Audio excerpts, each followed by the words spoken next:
Hello everybody, Christian from Treasure Town here, and today we're going to be talking about Red Seal $2 bills, but specifically in 1963 Red Seal $2 bills, going over everything that you'd want to know about them, including which ones are valuable, how valuable are they if you have a normal one, but also what are some of the extra characteristics that can make these worth way more money, whether it's an interesting serial number, a low serial number, condition, star note, could be an error, could be something even wilder than what I've talked about. There's going to be comprehensive info. The one in my hand, I've gotten a lot of people asking me to make this video.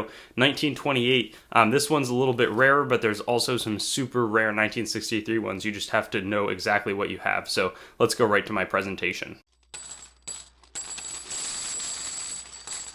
Now it's time to get right into all the details on the 1963 $2 legal tender, and we can see conditional rarity, star notes, complete packs, and other crazy circumstances. But first off, just in terms of the value breakdown for regular, which means that there's not going to be this star in front of the serial number.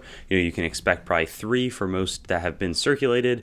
Uncirculated crisp notes are going to be maybe $10 to $15, and then the pricing is going to go up once you can grade them in the really high grades, but it's probably not worth grading most of your just regular, nice condition coins. The star notes, if they're super in good shape, maybe it's something you can think about, but they're always going to be worth more than their regular counterparts.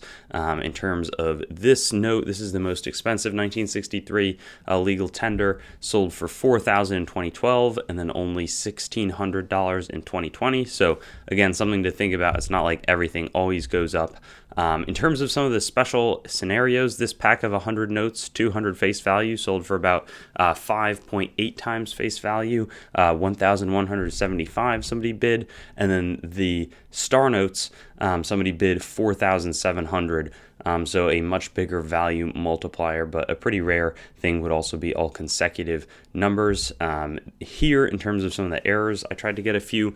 This ink smear sold for only $35, but this is not like somebody poured it on after, but instead it's original ink from the printer. It did circulate a fair amount, which certainly decreased the value. And then this ink bleed basically means you can see this treasury seal all the way through just because there's too much ink applied and bled through to the back of the note. Sold for $265. So there is some value, and there's not tons of errors known on these 1963s. Now there are some pretty cool fancy serial numbers, and it shows that the serial numbers don't have to be that crazy to the point that they get valuable. This one graded 58, not even in the 60s, still sold for $190, and it's just 1s and 2s, and it's not like a radar or anything, again, exceptional.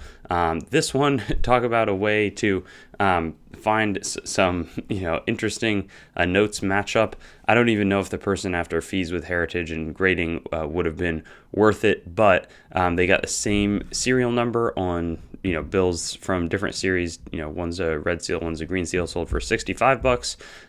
This one was a 2-number fancy serial number, pretty worn, sold for $60. Star note.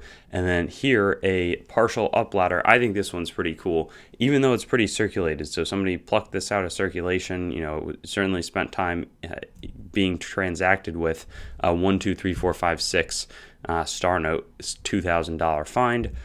Here is just a lower serial number. That's $105. Then we get much lower. The 999 was $800 on a star note.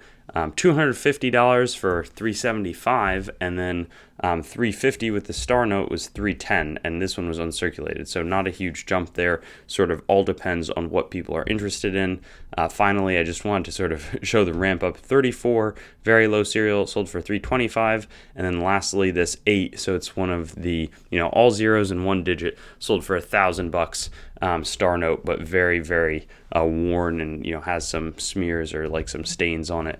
So anyways, lots of different notes here. 1963, often not going to be very valuable, but hopefully I've showed you that there is more to it than that, whether it's finding something like a fancy serial number, and as we've seen, a lot of these have been circulated, or even just making sure that there's no ink bleeds or ink smears that might make your note more valuable.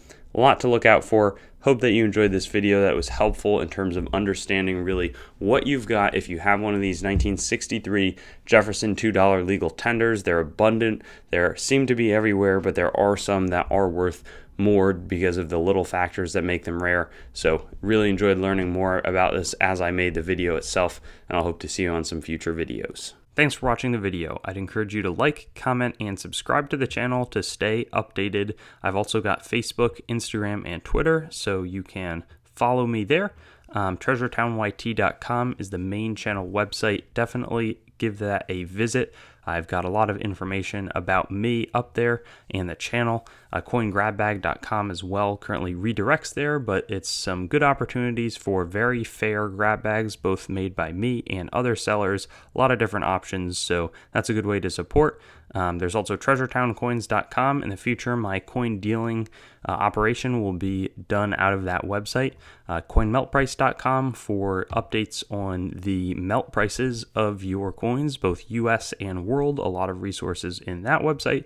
And then CoinsMetalsCards.com being developed right now as a marketplace and news source for coins, metals, cards, and collectibles in general. So I'll see you on my future videos. Looking forward to seeing you there, and hope you have a good day.